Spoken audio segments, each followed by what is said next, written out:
नमस्कार विद्यार्थियों, आज का विषय बहुत ही महत्वपूर्ण है। Bias, safety, misinformation, ethical considerations, यानी हम बात करेंगे उन जिम्मेदारियों की जिनका पालन हमें जेनरेटिव एआई जैसे शक्तिशाली टूल्स का इस्तेमाल करते समय करना चाहिए। आज हम सिर्फ टेक्नोलॉजी नहीं बल्कि नैतिकता और इंसानी मूल्यों की भी बात करेंगे। एआई अब सिर्फ टेक इंडस्ट्री तक सीमित नहीं रहा, बल्कि ये शिक्षा, चिकित्सा, कानून और मीडिया जैसे क्षेत्रों में भी प्रवेश कर चुका है। लेकिन इसके साथ जुड़ी है जिम्मेदारी, क्योंकि जितनी ताकत इस तकनीक में है उतना ही बड़ा खतरा भी है अगर इसे गलत ढंग से इस्तेमाल किया जाए। डीप फेक्स, बायस, प्राइवेसी वायलेशंस, ये सब आज के एआई के सामने सबसे बड़ी चुनौतियां हैं। इस लेक्चर में हम समझेंगे कि बायस क्यों होता है, मिस इन्फॉर्मेशन कैसे फैलती है, प्राइवेसी को कैसे सुरक्षित रखा जाए और किस तरह एथिकल गाइडलाइंस और ह्यूमन ओवरसाइट की मदद से हम एआई को समाज के लिए सुरक्षित बना सकते हैं। आज हम एआई एथिक्स के परिचय से शुरुआत करते हैं। जैसे जैसे एआई की शक्ति बढ़ रही है, वैसे वैसे इसके रिस्पॉन्सिबल यूज की जरूरत भी बढ़ती जा रही है। जनरेटिव एआई टूल्स जैसे चैट जीपीटी, डॉल-ई या रनवे एमएल, जिनसे हम टेक्स्ट, इमेजेस और वीडियोस जनरेट करते हैं, ये दिखने में भले ही आसान लगे, लेकिन इनके पीछे छुपी हुई एथिकल कम्प्लेक्सिटीज बहुत गहरी हैं। उदाहरण के लिए, अगर कोई एआई मॉडल बायस्ड डेटा पर ट्रेंड है, तो उसके आउटपुट्स भी बायस्ड होंगे। इसका असर नौकरी देने के फैसलों, मेडिकल डायग्नोसिस या लीगल सलाह पर भी पड़ सकता है। इसीलिए हम कहते हैं कि मॉडल ट्रेन करना जितना जरूरी है, उससे ज्यादा जरूरी है मॉडल का नैतिक रूप से परीक्षण करना। प्राइवेसी, मिस इन्फॉर्मेशन और अकाउंटेबिलिटी जैसे मुद्दों को नजरअंदाज नहीं किया जा सकता। हमारा उद्देश्य इस लेक्चर में आपको ये समझाना है कि एआई को एथिकल फ्रेमवर्क में कैसे ऑपरेट करना चाहिए। अब हम एआई एथिक्स की मूल अवधारणा को समझते हैं। एथिक्स यानी नैतिकता, ये सिर्फ दार्शनिक विचार नहीं है, बल्कि एक व्यवहारिक जरूरत है जब हम पावरफुल एआई मॉडल्स का निर्माण या उपयोग कर रहे होते हैं। एथिक्स का मतलब होता है सही और गलत के बीच फर्क करना और टेक्नोलॉजी को ऐसी दिशा में ले जाना जो समाज के लिए लाभदायक हो। जेनरेटिव एआई खासकर मीडिया, शिक्षा और कानून जैसे क्षेत्रों में डिसीजन मेकिंग को प्रभावित करता है। यदि ये सही तरीके से यूज न किया जाए तो ये सामाजिक असमानता और गलत सूचनाओं को और बढ़ावा दे सकता है। उदाहरण के लिए, यूनेस्को और ओईसीडी जैसी संस्थाएं एआई के एथिकल यूज पर फ्रेमवर्क्स बना रही हैं। प्राइवेट कंपनियां भी अब एआई के लिए अपने एथिकल कोड्स डिजाइन कर रही हैं। जरूरी यह है कि डेवलपर्स एथिक्स की ट्रेनिंग लें ताकि वे सिर्फ एफिशिएंट नहीं बल्कि फेयर एआई सॉल्यूशंस बना सकें। अब हम बात करेंगे एआई में बायस की, यानी जब मॉडल का आउटपुट किसी ग्रुप के लिए अनफेयर होता है। बायस अक्सर अनइंटेंशनल होता है, लेकिन इसका इंपैक्ट बहुत गंभीर हो सकता है। यह बायस मॉडल के ट्रेनिंग डेटा से आता है। अगर ट्रेनिंग डेटा में वुमेन की कम रिप्रेजेंटेशन है, तो मॉडल जॉब रिकमेंडेशंस में वुमेन को अंडर रिप्रेजेंट कर सकता है। हेल्थ केयर में बायस का मतलब गलत डायग्नोसिस या अनइक्वल ट्रीटमेंट हो सकता है। ये समस्याएं तब और खतरनाक हो जाती हैं जब एआई डिसीजंस को मानवीय ओवरसाइट के बिना लागू किया जाता है। उदाहरण के लिए, फेशियल रिकग्निशन सिस्टम्स का एक्यूरेसी डार्क स्किन्ड इंडिविजुअल्स के लिए कम पाया गया है। Bias image recognition, speech, language translation सभी में आ सकता है। इसलिए यह जरूरी है कि बायस को डिटेक्ट, मॉनिटर और मिटिगेट करने की स्ट्रैटेजीज लागू की जाएं, जिससे एआई सिस्टम सभी यूजर्स के लिए फेयर बन सकें। चलिए अब कुछ रियल वर्ल्ड एग्जांपल्स देखते हैं जहां एआई आउटपुट्स बायस्ड निकले हैं। उदाहरण के तौर पर, रिज्यूम स्क्रीनिंग टूल्स ने मेल साउंडिंग नेम्स को फीमेल नेम से ज्यादा प्रेफरेंस दी। एक इमेज जनरेटर ने स्टीरियोटिपिकल रेशियल एट्रीब्यूट्स के साथ सर्टेन प्रोफेशंस को दिखाया, जैसे साइंटिस्ट को मेल और नर्स को फीमेल के रूप में। लैंग्वेज ट्रांसलेशन टूल्स ने न्यूट्रल फ्रेजेस का जेंडर्ड इंटरप्रिटेशन किया, जैसे दे आर अ डॉक्टर को स्पेनिश में मैस्कुलिन बनाया। चैटबॉट्स ने कुछ केसेस में बायस्ड पॉलिटिकल या जेंडर बेस्ड एडवाइस दी। डैल-ई जैसे टूल्स ने भी कल्चरल अजम्पशंस को रेप्लिकेट किया, जैसे वेडिंग प्रॉम्प्ट पर वेस्टर्न ट्रेडिशंस को दिखाना। इन सभी उदाहरणों से हमें यह समझना चाहिए कि मॉडल न्यूट्रलिटी एक मिथ है और एआई को हर डेमोग्राफिक के लिए टेस्ट करना बेहद जरूरी है ताकि फेयरनेस बनी रहे। अब समझते हैं कि बायस आखिर आता कहां से है। इसके पीछे का सबसे बड़ा कारण है डेटा सोर्स। एआई मॉडल्स को लार्ज डेटा सेट्स पर ट्रेन किया जाता है, लेकिन अगर ये डेटा स्क्यूड या नैरो हो तो मॉडल का आउटपुट भी बायस्ड होगा। इंटरनेट से लिया गया डेटा टॉक्सिक, ऑफेंसिव या डिस्क्रिमिनेटरी कंटेंट भी कंटेन कर सकता है। लो रिसोर्स लैंग्वेजेस या रीजनल कॉन्टेक्स्ट अंडर रिप्रेजेंटेड होते हैं, जिससे ग्लोबल फेयरनेस नहीं मिलती। उदाहरण के लिए अगर मॉडल केवल इंग्लिश या वेस्टर्न कंटेंट पर ट्रेंड है तो इंडियन या अफ्रीकन कल्चर्स को वो सही से रिप्रेजेंट नहीं कर पाएगा। हिस्टोरिकल डेटा सेट्स भी पुरानी गलतियों को दोहराते हैं, इसीलिए सैम्पलिंग, डेटा क्लीनिंग और क्यूरेशन बहुत महत्वपूर्ण है। डाइवर्स और हाई क्वालिटी डेटा सेट से जनरलाइजेशन बेटर होता है और बायस कम होता है। अब बात करते हैं बायस मिटिगेशन स्ट्रैटेजीज की, यानी बायस को कम करने के तरीके। सबसे पहला स्टेप है डाइवर्स और बैलेंस डेटा सेट्स का यूज करना, जिसमें हर लैंग्वेज, जेंडर, रेस, रीजन को उचित रिप्रेजेंटेशन मिले। दूसरा तरीका है human in the loop filtering, यानी ह्यूमंस एआई आउटपुट को लगातार मॉनिटर और वैलिडेट करें। तीसरा, आउटपुट को पोस्ट प्रोसेस करना ताकि कोई डिस्क्रिमिनेटरी रिजल्ट बाहर न जाए। एडवर्सेरियल टेस्टिंग भी जरूरी है, जिसमें एज केसेस को चेक किया जाता है।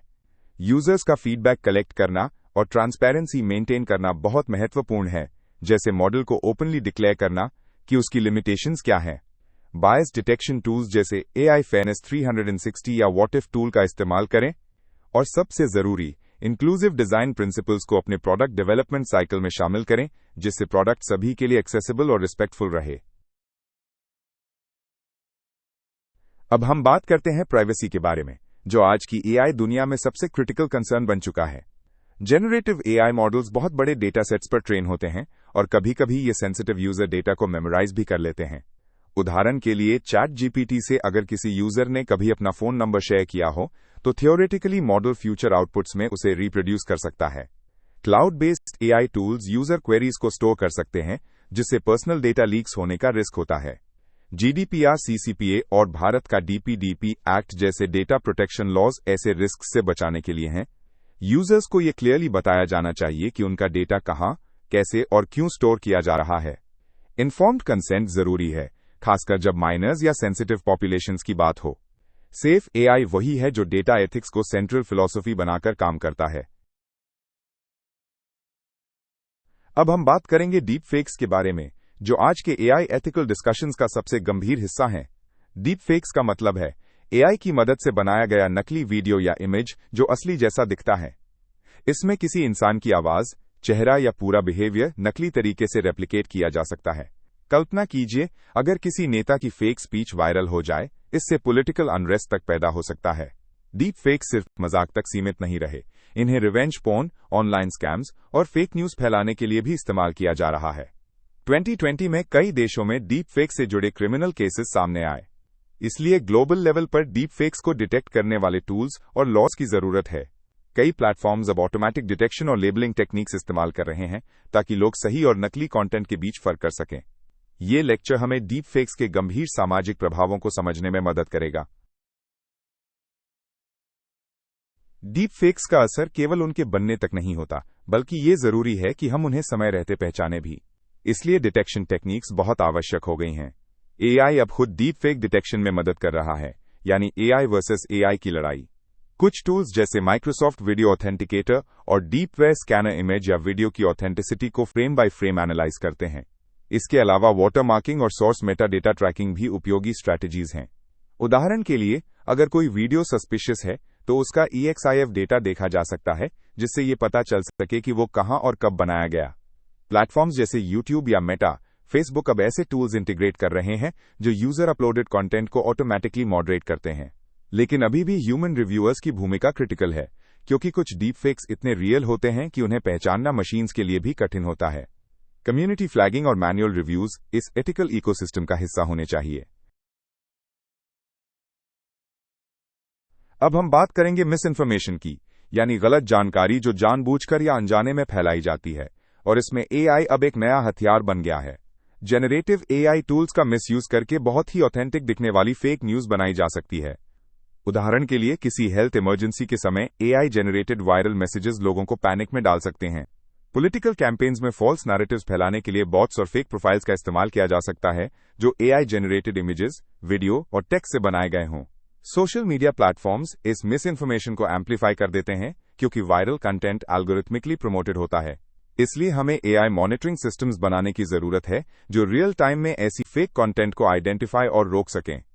याद रखिए, मिस इन्फॉर्मेशन केवल एक टेक्निकल इशू नहीं है, ये पब्लिक ट्रस्ट को तोड़ सकता है और लोकतंत्र को भी खतरे में डाल सकता है। एआई को डिप्लॉय करते समय सेफ्टी सबसे महत्वपूर्ण कंसर्न है। सेफ्टी का मतलब सिर्फ एक्यूरेसी नहीं, बल्कि ये सुनिश्चित करना कि मॉडल कोई नुकसानदायक आउटपुट न दे। उदाहरण के लिए, अगर कोई यूजर पूछे हाउ टू मेक एक्सप्लोजिव्स और मॉडल जवाब दे दे, तो ये एक गंभीर सेफ्टी फेलियर है। इसलिए कंपनीज जैसे ओपनएआई मॉडरेशन टूल्स इस्तेमाल करती हैं, जैसे मॉडरेशन एपीआई, जो हार्मफुल कंटेंट को फ्लैग करता है। पब्लिक टूल्स के लिए गार्ड रेल्स और फिल्टर्स क्रिटिकल हैं। हर एआई मॉडल को रिलीज करने से पहले रिगरस टेस्टिंग से गुजरना चाहिए, जिसमें एज केसेस और अनयूजुअल प्रॉम्प्ट्स शामिल हों। रिस्क असेसमेंट फ्रेमवर्क्स मदद करते हैं ये पता लगाने में कि मॉडल किस कॉन्टेक्स्ट में सुरक्षित है और कहां नहीं। और ये काम वन टाइम नहीं होता, लगातार ऑडिट और अपडेट्स की जरूरत है ताकि मॉडल इवॉल्विंग थ्रेट्स के लिए तैयार रहे। एआई की पावर को अनलॉक करना जरूरी है, लेकिन इसके लिए सेफ्टी को नजरअंदाज नहीं किया जा सकता।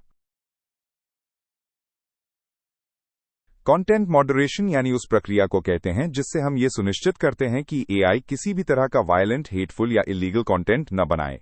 ये मॉडरेशन 2 फेजेस में काम करता है। पहला ट्रेनिंग डेटा सिलेक्शन के दौरान और दूसरा आउटपुट जनरेशन के बाद।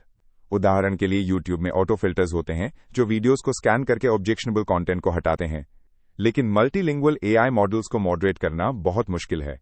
जैसे अगर मॉडल 100 भाषाओं में जवाब देता है तो हर लैंग्वेज में टॉक्सिसिटी डिटेक्ट करना चैलेंजिंग हो जाता है। इसीलिए मॉडरेशन पॉलिसीज को ट्रांसपेरेंट और एक्सप्लेनेबल बनाना जरूरी है। अपील सिस्टम भी होना चाहिए ताकि यूजर्स गलत फुली फ्लैग्ड कंटेंट के खिलाफ शिकायत कर सकें। एक संतुलन बनाना जरूरी है, एक तरफ फ्रीडम ऑफ स्पीच और दूसरी तरफ responsible content generation.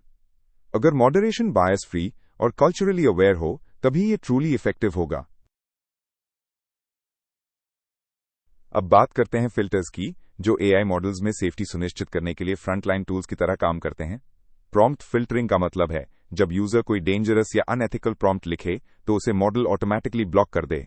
Output filtering ये देखता है कि मॉडल का जवाब टोन में रिस्पेक्टफुल, अनबायस्ड और कंटेक्सचुअली सेफ हो। टॉक्सिसिटी क्लासिफायर्स जैसे चैट जीपीटी का built in moderation model responses को स्कैन करते हैं और अगर कोई सेंसिटिव या मिसलीडिंग कंटेंट होता है तो वार्निंग देते हैं या रिप्लाई ब्लॉक कर देते हैं। उदाहरण के लिए, किड्स फोकस्ड एआई ऐप्स में स्ट्रॉन्गर फिल्टर्स लगाए जाते हैं जो किसी भी इनअप्रोप्रिएट क्वेरी को आउटराइट रिजेक्ट कर देते हैं। लेकिन ये फिल्टर्स फूल प्रूफ नहीं होते, कभी कभी जेन्युइन प्रॉम्प्ट्स भी रॉन्गली फ्लैग्ड हो जाते हैं।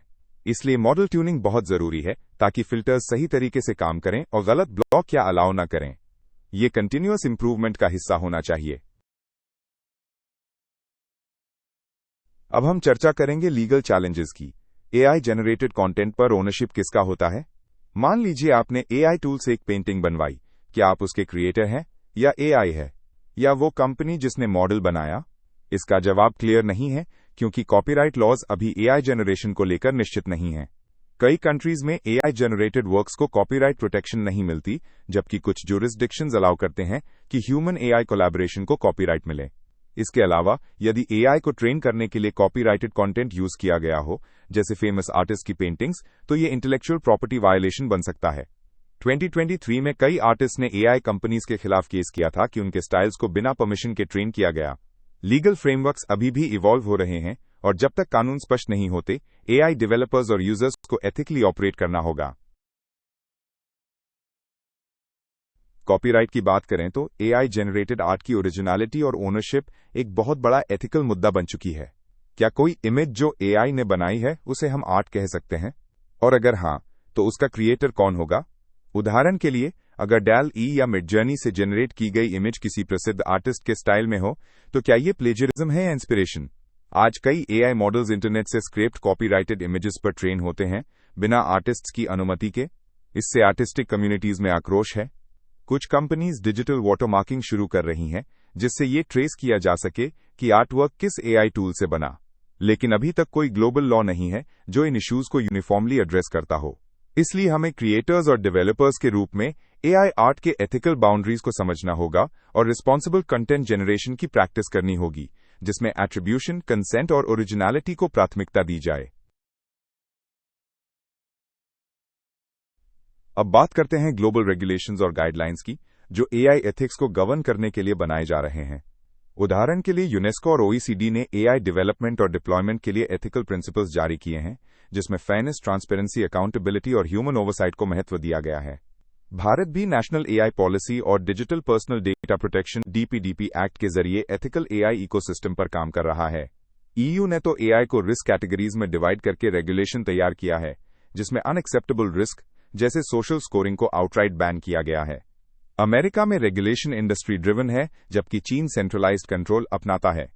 अभी ग्लोबल अलाइनमेंट नहीं है, हर देश अपनी पॉलिसी बना रहा है, जिससे कंफ्यूजन हो सकता है। इसलिए डेवलपर्स को सेल्फ रेगुलेशन अपनाना होगा और इंटरनेशनल फ्रेमवर्क्स को ध्यान में रखते हुए एथिकल प्रोडक्ट्स बनाना चाहिए। ये रेगुलेशन केवल कंट्रोल नहीं, बल्कि रिस्पॉन्सिबल इनोवेशन का मार्गदर्शन है। अब हम बात करेंगे ह्यूमन ओवरसाइट की भूमिका पर, जो AI के एथिकल और सुरक्षित डिप्लॉयमेंट के लिए अनिवार्य है। AI मॉडल्स चाहे कितने भी स्मार्ट हों, उनमें मॉरल अंडरस्टैंडिंग या कॉमन सेंस नहीं होता। यही कारण है कि ह्यूमंस को AI के ऊपर एथिकल रिस्पॉन्सिबिलिटी लेनी चाहिए। उदाहरण के लिए, किसी हेल्थ केयर चैटबॉट का जवाब मरीज की जान पर असर डाल सकता है। ऐसे क्रिटिकल एप्लीकेशंस में ह्यूमन इन द लूप जरूरी है। कंपनीज को AI ऑडिट टीम्स बनानी चाहिए, जिनमें एथिसिस्ट्स, डोमेन एक्सपर्ट्स और सोशल साइंटिस्ट शामिल हों। ये टीम्स अनएक्सपेक्टेड बिहेवियर को डिटेक्ट कर सकती हैं और ट्रांसपेरेंसी बढ़ा सकती हैं। एक अच्छा उदाहरण ChatGPT का है, जहां ह्यूमन फीडबैक से मॉडल रिस्पॉन्सेज को ट्रेन किया गया। Human oversight explainable AI XAI को भी प्रमोट करता है, जिससे मॉडल्स को बेटर समझा और डीबग किया जा सके। अंतिम निर्णय मनुष्यों का होना चाहिए, न कि AI का। ट्रांसपेरेंसी यानी मॉडल की वर्किंग्स को एक्सप्लेन करना, ये एथिक्स का एक कोर पिलर है। अगर यूजर्स ये नहीं जान पाएंगे कि AI कैसे डिसीजंस ले रहा है, तो ट्रस्ट कभी बिल्ड नहीं होगा। एक्सप्लेनेबल AI XAI इसी दिशा में एक कोशिश है, जिससे कॉम्प्लेक्स AI लॉजिक को अंडरस्टैंडेबल बनाया जा सके। उदाहरण के लिए, जब कोई चैटबॉट रिप्लाई देता है, तो ये बताना जरूरी है कि उस रिप्लाई के पीछे लॉजिक क्या था, सिर्फ रिजल्ट दिखाना काफी नहीं है। OpenAI जैसे ऑर्गेनाइजेशंस अपने मॉडल लिमिटेशंस और रिस्क्स को ओपनली शेयर करते हैं ताकि मिसयूज ना हो। वहीं ब्लैक बॉक्स मॉडल्स जो कोई एक्सप्लेनेशन नहीं देते, वे रेगुलेटरी रिस्क बन सकते हैं। ओपन सोर्स मॉडल्स में ट्रांसपेरेंसी नेचुरली ज्यादा होती है, क्योंकि कोई भी उनका कोड और डेटा चेक कर सकता है। डेवलपर्स को documentation, prompt logs and usage policies clearly define करनी चाहिए, ताकि अकाउंटेबिलिटी बनी रहे और ट्रस्ट इकोसिस्टम मजबूत हो। अब हम बात करेंगे एथिक्स चेकलिस्ट्स और रिस्क फ्रेमवर्क्स की, जो इंश्योर करते हैं कि कोई भी AI सिस्टम डिप्लॉय होने से पहले एथिकली वैलिडेट हो। उदाहरण के लिए, IBM का AI Fairness 360 toolkit biases detect करने के लिए यूज होता है। रिस्क मैट्रिसेस जैसे टूल्स मॉडल के बिहेवियर को सेफ्टी, बायस, ट्रांसपेरेंसी आदि पैरामीटर्स पर स्कोर करते हैं। इस स्कोरिंग से डिसाइड किया जाता है कि मॉडल प्रोडक्शन के लिए रेडी है या नहीं। एकेडमिक और कॉर्पोरेट दोनों डोमेन्स अब एथिक्स को फॉर्मल प्रोसेस बना रहे हैं, जैसे pre launch audits, ethical sign offs और बायस इवैल्यूएशन लॉग्स। गूगल और मेटा जैसी कंपनियां इंटरनल रेड टीम्स रखती हैं, जो AI टूल्स को एडवर्सेरियल टेस्टिंग से गुजारती हैं। ये फ्रेमवर्क्स ऑप्शनल नहीं, मैंडेटरी होने चाहिए, स्पेशली हाई रिस्क एप्लीकेशंस जैसे हेल्थ केयर, लॉ या फाइनेंस में। एथिक्स चेकलिस्ट्स एक प्रिवेंटिव मेजर हैं, जिससे फ्यूचर हार्म्स को रोका जा सके। AI टूल्स को यूज करने से पहले एक क्रिटिकल टॉपिक है यूजर कंसेंट और डेटा यूजेज ट्रांसपेरेंसी। जब कोई यूजर इनपुट देता है, जैसे पर्सनल डिटेल्स या प्रेफरेंसेस, तो ये जानना उसका हक है कि इस डेटा का क्या किया जाएगा। क्या ये मॉडल ट्रेनिंग में यूज होगा? क्या ये स्टोर होगा? क्या किसी तीसरे पार्टी के साथ शेयर किया जाएगा? GDPR, CCPA और भारत का DPDP एक्ट जैसे डेटा प्राइवेसी लॉज कहते हैं कि कंसेंट इन्फॉर्म्ड होनी चाहिए, यानी यूजर को पूरी जानकारी होनी चाहिए। ऑप्ट इन का मतलब होता है यूजर मैन्युअली अनुमति देता है, जबकि ऑप्ट आउट में डेटा डिफॉल्ट कलेक्ट होता है जब तक यूजर मना न करे। AI टूल्स को चिल्ड्रंस डेटा, वॉइस रिकॉर्डिंग्स और लोकेशन डेटा जैसे सेंसिटिव इन्फॉर्मेशन को एक्स्ट्रा केयर से हैंडल करना चाहिए। यूजर एग्रीमेंट्स और प्राइवेसी पॉलिसीज को रीडेबल और ट्रांसपेरेंट बनाना एथिकल AI का जरूरी हिस्सा है। अब बात करते हैं AI जनरेटेड कंटेंट के सोसाइटल इंपैक्ट की, जो कई बार बहुत सटल होता है। आज मीम्स, वायरल वीडियोस और इमेजेस लोगों की राय बदलने की ताकत रखते हैं। इमेजिन कीजिए कि कोई politically motivated group deep fake के जरिए किसी कैंडिडेट की गलत इमेज दिखा दे। पब्लिक ओपिनियन उस पर तुरंत इन्फ्लुएंस हो सकता है। हेल्थ मिस इन्फॉर्मेशन जैसे वैक्सीन मिथ्स या false cures AI generated content के जरिए तेजी से फैल सकते हैं। साथ ही AI बायस स्टीरियोटाइप्स को रीइंफोर्स कर सकता है, जैसे इमेज मॉडल्स का एक पर्टिकुलर जेंडर को ही डॉक्टर दिखाना। ये मीडिया ट्रस्ट को घटाता है और पोलराइजेशन बढ़ाता है।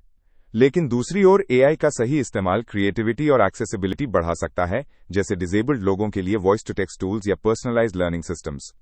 इसलिए जरूरत है एथिकल बैलेंस की, जहां हम इनोवेशन का उपयोग पब्लिक गुड के लिए करें, ना कि पब्लिक मैनिपुलेशन के लिए। इनोवेशन और रिस्पॉन्सिबिलिटी का बैलेंस बनाना किसी भी एआई डेवलपर की सबसे बड़ी चैलेंज है। अक्सर टेक कंपनी स्पीड और मार्केट एडवांटेज के लिए एथिकल स्टेप्स को इग्नोर कर देती हैं, जैसे इनकम्प्लीट मॉडरेशन, वेग पॉलिसीज या बायस डेटा सेट्स। लेकिन एथिकल डिजाइन एक रिएक्टिव चीज नहीं होनी चाहिए, इसे डेवलपमेंट साइकिल के शुरू से ही इंक्लूड करना चाहिए। उदाहरण के लिए, अगर आप एक एआई राइटिंग टूल बना रहे हैं, तो स्टार्ट में ही बायसेस को टेस्ट करने के मेथड्स डिफाइन कीजिए। गवर्नमेंट्स, इंडस्ट्री और एकेडेमिया को साथ मिलकर ऐसे फ्रेमवर्क्स बनाने होंगे जो अकाउंटेबिलिटी डिफाइन करें, जैसे ऑडिट्स, डॉक्यूमेंटेशन और ट्रांसपेरेंसी डैशबोर्ड्स। एक रिस्पॉन्सिबल एआई कल्चर प्रमोट करना होगा, जहां इंजीनियर्स और बिजनेस टीम्स दोनों एथिक्स को सीरियस लें। स्टार्टअप्स भी अगर शुरू से ही एथिक्स एम्बेडेड टूल्स बनाएंगे तो फ्यूचर में रेगुलेशन का रिस्क कम होगा और ट्रस्ट ज्यादा मिलेगा। चलिए अब इस लेक्चर को समराइज करते हैं। आज आपने सीखा कि एआई मॉडल्स के एथिकल यूज के लिए बायस को आइडेंटिफाई और मिनिमाइज करना जरूरी है। सेफ्टी फिल्टर्स जैसे कंटेंट मॉडरेशन और प्रॉम्प्ट ब्लॉकर्स एआई को सेफ रखने में क्रिटिकल हैं। कॉपीराइट और डेटा यूजेज के लीगल क्लैरिटी की बहुत जरूरत है, जिससे क्रिएटर्स और यूजर्स दोनों सुरक्षित रहें। ट्रांसपेरेंसी और ह्यूमन रिव्यू ट्रस्ट बिल्ड करने में मदद करते हैं, जिससे ब्लैक बॉक्स बिहेवियर को रिड्यूस किया जा सके। डेटा कलेक्शन और यूजेज के लिए यूजर कंसेंट क्लियर होना चाहिए और स्पेशली सेंसिटिव डोमेन्स में प्राइवेसी को प्रायोरिटी दी जानी चाहिए। एथिकल डेवलपमेंट एक ऑप्शनल एड ऑन नहीं, बल्कि कोर रिस्पॉन्सिबिलिटी है। पब्लिक स्पेसेस में एआई का इस्तेमाल करते समय एथिक्स को फोरफ्रंट पर रखना चाहिए, तभी एआई ट्रूली डेमोक्रेटिक और इक्विटेबल बनेगा। ये लेक्चर आपको एआई टूल्स के साथ सुरक्षित, जिम्मेदार और भरोसेमंद तरीके से काम करने के लिए तैयार करता है। इस अंतिम सेक्शन में हम उन की सेफगार्ड्स का रिकैप करेंगे जो एआई एथिक्स को मजबूत बनाते हैं। सबसे पहले आता है बायस की पहचान। आपको यह समझना जरूरी है कि बायस केवल डेटा से नहीं आता, बल्कि सैम्पलिंग, लेबलिंग और मॉडल स्ट्रक्चर से भी उत्पन्न हो सकता है। ट्रेनिंग डेटा सेट्स में डेमोग्राफिक इम्बैलेंस हो सकता है और यही इम्बैलेंस मॉडल के आउटपुट्स में दिखाई देता है। दूसरा सेफगार्ड है मॉडरेशन और फिल्टरिंग टूल्स का उपयोग। प्रॉम्प्ट फिल्टर्स, आउटपुट क्लासिफायर्स और ह्यूमन मॉडरेशन पैनल्स कंटेंट को सुरक्षित बनाए रखते हैं। तीसरा है यूजर डेटा की सुरक्षा और क्लियर कंसेंट। यूजर्स को यह जानना चाहिए कि उनका डेटा क्यों कलेक्ट हो रहा है, कहां स्टोर हो रहा है और किस पर्पस से इस्तेमाल हो रहा है। डीप फेक्स और फेक कंटेंट से बचाव के लिए वाटरमार्किंग, डिटेक्शन टूल्स और लेबलिंग जरूरी है। एथिकल चेकलिस्ट्स जैसे आईबीएम का AI fairness tool kit help करता है रिस्क को सिस्टमैटिकली स्कोर करने में। और अंत में ट्रांसपेरेंसी और एक्सप्लेनेबिलिटी जैसे प्रैक्टिसेस एआई को अकाउंटेबल बनाते हैं। इनोवेशन और एथिक्स के बीच बैलेंस बनाकर ही हम एक सोशली रिस्पॉन्सिबल एआई फ्यूचर की ओर बढ़ सकते हैं। अब आते हैं असाइनमेंट क्वेश्चंस पार्ट 1 पर, जो आपकी लर्निंग को कंसोलिडेट करने के लिए बनाए गए हैं। पहला सवाल है एआई बायस क्या है और एक एग्जाम्पल दीजिए। इसका जवाब हो सकता है जैसे कि रिज्यूम स्क्रीनिंग सिस्टम्स का मेल नेम्स को प्रेफरेंस देना। दूसरा, डीप फेक क्या होता है और यह खतरनाक क्यों होता है। इससे जुड़ा एग्जाम्पल हो सकता है किसी पॉलिटिशियन का मैनिपुलेटेड वीडियो, जिससे पब्लिक ओपिनियन गलत दिशा में जा सकता है। तीसरा सवाल, जनरल एआई टूल्स में कौन कौन से सेफ्टी मैकेनिज्म्स होते हैं। इसके तहत आप मॉडरेशन एपीआईज, प्रॉम्प्ट फिल्टरिंग और वाटरमार्किंग टूल्स को एक्सप्लेन कर सकते हैं। एक और क्वेश्चन है यूजर कंसेंट कैसे काम करता है एआई प्लेटफॉर्म्स में। इसका उत्तर जीडीपीआर और डीपीडीपी जैसे प्राइवेसी लॉज के संदर्भ में दिया जा सकता है। कॉपीराइट इश्यूज को एक्सप्लेन करने के लिए आप ट्रेनिंग डेटा से रिलेटेड ओनरशिप डिस्प्यूट्स का उदाहरण ले सकते हैं। इन सवालों का उद्देश्य है कि आप रियल वर्ल्ड एथिकल इम्प्लीकेशंस को सोच समझकर आर्टिकुलेट करना सीखें। असाइनमेंट क्वेश्चंस पार्ट 2 में कुछ डीपर रिफ्लेक्शन बेस्ड सवाल दिए गए हैं। पहला है एक्सप्लेनेबल एआई क्या होता है और ये क्यों जरूरी है। इसका उत्तर हो सकता है कि XAI मॉडल्स यूजर्स को ये समझने में मदद करते हैं कि कोई एआई आउटपुट किस लॉजिक के आधार पर दिया गया है, जैसे हेल्थ केयर में डायग्नोस्टिक डिसीजंस। कंटेंट मॉडरेशन की भूमिका पर आप एग्जाम्पल से एक्सप्लेन कर सकते हैं, जैसे कि यूट्यूब या चैट जीपीटी का ऑफेंसिव कंटेंट ब्लॉक करना। लीगल कंसर्न्स में कॉपीराइट वायलेशन और डेटा प्राइवेसी ब्रीचेस शामिल हैं। फिल्टर्स कैसे काम करते हैं। इसके लिए आप टॉक्सिसिटी डिटेक्शन क्लासिफायर्स या आउटपुट पोस्ट प्रोसेसिंग टेक्निक्स को उदाहरण के रूप में ले सकते हैं। एथिकल चेकलिस्ट एक प्रोसेस होता है जो डिप्लॉयमेंट से पहले एआई टूल्स की फेयरनेस, बायस और प्राइवेसी रिस्क्स को असेस करता है। ऑप्ट इन और ऑप्ट आउट मैकेनिज्म्स को आप कंसेंट, क्लैरिटी और यूजर ऑटोनॉमी के कॉन्टेक्स्ट में कंपेयर कर सकते हैं। इन सवालों का उद्देश्य है कि आप केवल जानकारी न दोहराएं, बल्कि एथिकली क्रिटिकल सोच भी विकसित करें। विवा वोस क्वेश्चंस पार्ट 1 सेक्शन आपके ओरल असेसमेंट के लिए जरूरी है। पहला सवाल, एआई बायस क्या है? जवाब हो सकता है, मॉडल द्वारा किसी पर्टिकुलर जेंडर, रेस या कम्युनिटी को डिस्प्रोपोर्शनेट ट्रीटमेंट देना। मिस इन्फॉर्मेशन की डेफिनेशन में आप कह सकते हैं कि यह जानबूझकर या अनजाने में फैलाई गई गलत जानकारी है। यूजर कंसेंट मतलब है यूजर को पूरी जानकारी देकर उनकी अनुमति लेना कि उनका डेटा कैसे इस्तेमाल होगा। कंटेंट मॉडरेशन के लिए आप उदाहरण दे सकते हैं, एआई प्लेटफॉर्म्स ऑफेंसिव कंटेंट को फ्लैग और ब्लॉक करते हैं। कॉपीराइट की कॉन्टेक्स्ट में आप एक्सप्लेन कर सकते हैं कि एआई जनरेटेड आर्ट किसकी ओनरशिप में आता है। ये अभी एक लीगल ग्रे एरिया है। चैट जीपीटी का सेफ्टी फीचर उदाहरण हो सकता है, मॉडरेशन एपीआई जो हार्मफुल कंटेंट को रोकता है। डीप फेक को आप डिफाइन कर सकते हैं, एआई द्वारा बनाया गया मैनिपुलेटेड वीडियो जो किसी व्यक्ति की आवाज या चेहरा इमिटेट करता है। विवा वोस क्वेश्चंस पार्ट 2 में हम ह्यूमन ओवरसाइट की बात करते हैं। इसे आप एक्सप्लेन कर सकते हैं कि एआई के डिसीजंस एथिकल जजमेंट से दूर हो सकते हैं, इसलिए ह्यूमंस को सुपरवाइज करना जरूरी है। डेटा ट्रांसपेरेंसी का मतलब है यूजर्स को यह जानना कि एआई सिस्टम डिसीजंस कैसे ले रहा है। एक एआई एथिक्स टूलकिट का नाम हो सकता है AI fairness 360 toolkit. Black box AI वो मॉडल होता है जिसका इंटरनल डिसीजन प्रोसेस ओपेक होता है। ऑप्ट इन कंसेंट का मतलब होता है कि यूजर खुद से सहमति देता है डेटा कलेक्शन के लिए। मीडिया इन्फ्लुएंस का एग्जाम्पल हो सकता है deep fake political campaign videos जो चुनाव के दौरान पब्लिक को मिसलीड कर सकते हैं। डीपीडीपी एक्ट भारत का डेटा प्राइवेसी रेगुलेशन है जो यूजर्स को अपने डेटा के कंट्रोल का अधिकार देता है। ईयू रेगुलेशन में आप एआई एक्ट का नाम ले सकते हैं जो एआई एप्लीकेशंस को रिस्क बेस्ड कैटेगरीज में क्लासिफाई करता है। ये विवा वोस क्वेश्चंस आपकी एथिकल क्लैरिटी और क्रिटिकल थिंकिंग को जांचने के लिए डिजाइंड है। इस लेक्चर का समापन करते हुए हमने जाना कि जनरेटिव एआई जितना पावरफुल है उतना ही उसकी एथिकल बाउंड्रीज को समझना और पालन करना जरूरी है। Bias, misinformation, privacy breach, deep fake misuse, ये सब ऐसे मुद्दे हैं जो न केवल तकनीकी रूप से बल्कि सामाजिक रूप से भी हमारे भविष्य को प्रभावित करते हैं।